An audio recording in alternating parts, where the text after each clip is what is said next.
दलित मुख्यमंत्री की तरफ बीजेपी की संभावनाएं कम नजर आ रही हैं रमाकांत जी को। उन्होंने कहा है कि चूंकि चिराग पासवान, जीतन राम मांझी दोनों एनडीए में हैं और दोनों ही दलित राजनीति करते हैं, इसीलिए दलितों को लेकर उनको ज्यादा चिंता नहीं है। सवाल यह है कि अगर ओबीसी और ईबीसी में से सिलेक्शन करना है तो फिर ईबीसी में से कौन सा नाम आपकी नजर में बढ़कर आ रहा है? ओबीसी में तो सम्राट चौधरी सबसे आगे दौड़ रहा है। नहीं, सम्राट चौधरी निसंदेह आगे हैं, लेकिन अभी आपको चीफ मिनिस्टर का जो पद तय होगा या जो फैसला लिया जाएगा, बीजेपी हमें नहीं लग रहा है कि बिहार में कोई नया एक्सपेरिमेंट करने जा रही है।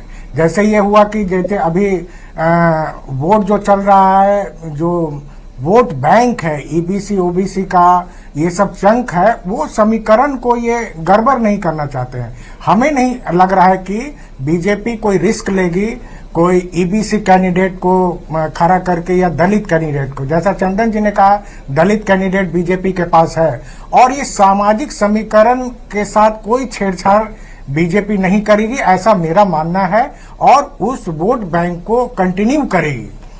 ये जहां तक आप कह रहे हैं कि जैसी चर्चा हुई कि बीजेपी तय करेंगे मुख्यमंत्री, वो मुझे लगता नहीं है। यह है कि बीजेपी का जो मीटिंग होगी कोर कमेटी की, हमेशा बीजेपी में ऐसा रहा है कि कोई एक आदमी अनाउंस नहीं कर सकता है कि ये मुख्यमंत्री होगा, या तो उसके बीजेपी की कोर कमेटी की बैठक होगी, पार्लियामेंट्री बोर्ड की कमेटी होगी। जो नाम ईबीसी ओबीसी या दलित या महिलाओं की, जैसे रमा निषाद की, रेणु देवी की, धर्मशिला गुप्ता की, ये भी एक बहुत महत्वपूर्ण पहलू है कि महिला भी मुख्यमंत्री हो सकती हैं। तो ये सब चीजों पे गहन चिंतन मनन किया जाएगा और जो निष्कर्ष उभर के आएगा, जो कैंडिडेट का नाम फिल्टर्ड करके सामने आएगा, उस पे निसंदेह बीजेपी का लीडरशिप, जो आला कमान है, वो मुख्यमंत्री से डिस्कस करेंगे कि ये जो हैं हमारे मुख्यमंत्री के कैंडिडेट होंगे, उस पे नीतीश कुमार की सहमति लेगी। लेकिन नीतीश कुमार बार बार कह रहे हैं कि उनके इच्छा से होगा, ये हम नहीं मानने को तैयार हैं। बीजेपी तय करेगी, उस पे नीतीश कुमार के साथ विचार विमर्श होगा और नीतीश कुमार जो नाम सुझाएंगे वो मुख्यमंत्री होगा। रही बात लेकिन मुझे एक स्टेटमेंट याद आता है नीतीश कुमार जी का, जब वो राजद वाला जो गठबंधन था, महागठबंधन, उससे इतर जब निकल कर आए थे और दोबारा से एनडीए में आए, तो उन्होंने कहा था कि एनडीए के साथ मुझे सरकार चलाने में कभी कोई परेशानी नहीं हुई। उनको अपना काम पता है, उनको अपनी लिमिट पता है, मुझे अपना काम पता है, मुझे अपनी लिमिट पता है। शायद ये फॉर्मूला बीजेपी और जेडीयू की जो सामंजस्य है उसको भी दिखाता है। फिर जब बीजेपी अपना मुख्यमंत्री बनाएगा तो इंटरव्यू जेडीयू का क्यों लेगी? नहीं, मेरा ये है कि नीतीश कुमार हमेशा अपना वोट बैंक देखेंगे और नीतीश कुमार हमेशा देखे कि वो बीजेपी के साथ हमेशा कंफर्टेबल फील करते हैं। तो इसलिए हमें नहीं लगता है कि कोई दिक्कत होगी।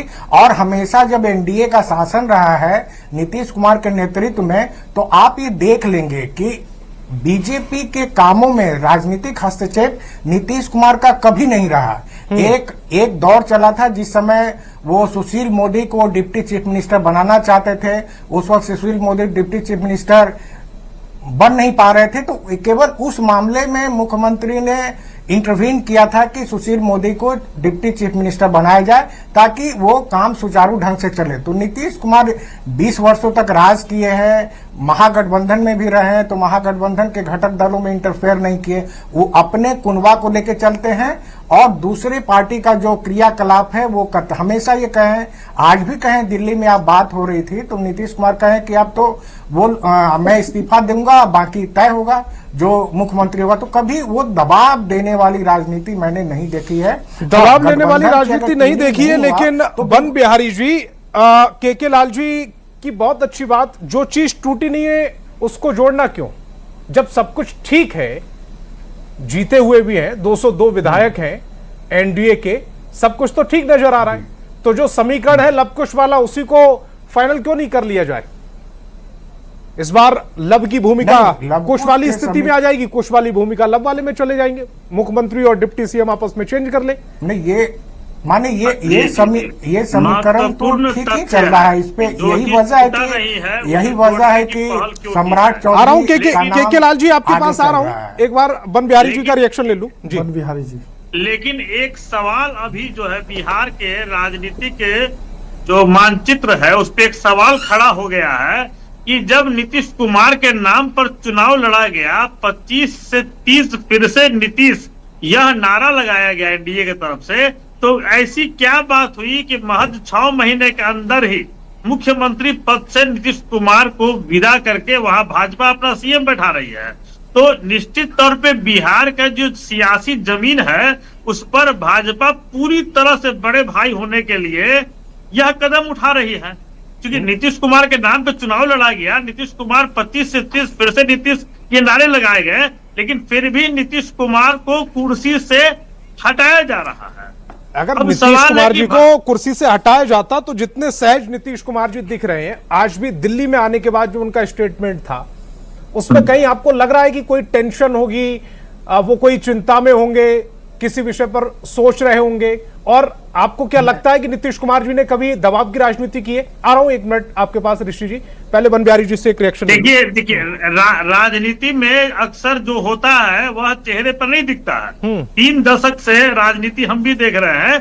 अब नीतीश कुमार के सामने कोई दूसरा ऑप्शन नहीं है, वे विपक्ष में बैठने की जोखिम नहीं ले सकते हैं। तो ऐसी स्थिति में अगर सत्ता में ही रहे, उनके पुत्र भी राजनीति में आ गए हैं, सत्ता पक्ष में रहेंगे तो कुछ बढ़िया कर दिखाने का मौका मिलेगा।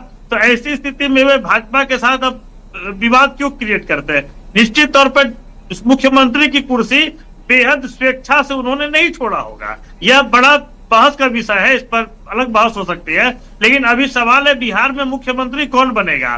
तो होम डिपार्टमेंट कांग्रेस के मुख्यमंत्रियों के समय से बिहार में, मतलब बिंदेश्वर दुबे, भागवत आजाद के समय से बिहार में होम डिपार्टमेंट सीएम ही अपने पास रखा करते थे। पहली बार ऐसा हुआ 2025 के विधानसभा चुनाव के बाद कि गृह विभाग किसी अन्य कैबिनेट मंत्री को दिया गया। सम्राट चौधरी गृह विभाग के मंत्री और बिहार के एक पहले उप मुख्यमंत्री बने। तो उसके बाद से एक लगभग गृह विभाग मिलने का मतलब यह कयास लगने लगा कि फ्यूचर में सम्राट ही भाजपा के मुख्यमंत्री बनेंगे। जो घड़ी आने की कल्पना लोग 5 साल बाद कर रहे थे, 3 साल बाद कर रहे थे, वह 6 माह से पहले आ गई। तो ऐसे में सम्राट चौधरी बिहार के मुख्यमंत्री, अगर होम डिपार्टमेंट के मंत्री हैं, वो मुख्यमंत्री नहीं बनते हैं, तो निश्चित तौर पे होम डिपार्टमेंट भी उनके पास नहीं रहेगा, मतलब सम्राट चौधरी का डिमोशन होगा। तो सम्राट चौधरी, जिसको पिछले 5 वर्षों से लगातार भाजपा का शीर्ष नेतृत्व प्रमोट करते आ रहा है, तो अचानक से अभी ऐसी परिस्थिति में उनको डिमोट करने का प्रयास नहीं करेगी, क्योंकि सीएम बनेंगे तभी होम रहेगा, और सीएम नहीं बनेंगे तो होम भी उनके पास नहीं रहेगा। तो इस स्थिति को देखते हुए सबसे पहले तो यह अंदाज लगता है, यह अनुमान लगाया जा सकता है कि सम्राट चौधरी सीएम बनेंगे। रहा सवाल दूसरी महत्वपूर्ण बात की कि नीतीश कुमार के जो वोट बैंक है, ईबीसी वोट बैंक, मतलब नीतीश कुमार के अपने स्वजातीय वोटरों से पृथक एक ईबीसी वोट बैंक, जिसको 2005 में सत्ता संभालने के बाद 2010 तक नीतीश कुमार ने अपने पॉलिटिकल पिच के लिए तैयार किया, वह भाजपा के साथ सदैव सुरक्षित रहे। और 2030 के विधानसभा या 2029 को लोकसभा में वह वोट बैंक खराब नहीं आया। 2020 और 2014 लोकसभा चुनाव, इन दोनों चुनावों को छोड़कर मुझे ऐसा कोई चुनाव नजर नहीं आया जहां नीतीश कुमार के साथ दलित खड़ा ना हो, महिला खड़ी ना हो, ओबीसी खड़ा ना हो, ईबीसी खड़ा ना हो, और सवर्ण के पास कोई ऑप्शन नहीं है सिवाय नीतीश कुमार के। तो हम सिर्फ नीतीश कुमार को ईबीसी वोट बैंक का नेता कैसे कह सकते हैं? नहीं, नीतीश कुमार 2015 में जब लालू यादव के साथ चुनाव लड़े थे आरजेडी के साथ, तो सवर्णों का वोट उनको नहीं मिला था, वैसे वोटरों का वोट नहीं मिला था। हाँ, वो वही वोट मैं कह रहा हूं, भाजपा की वजह से।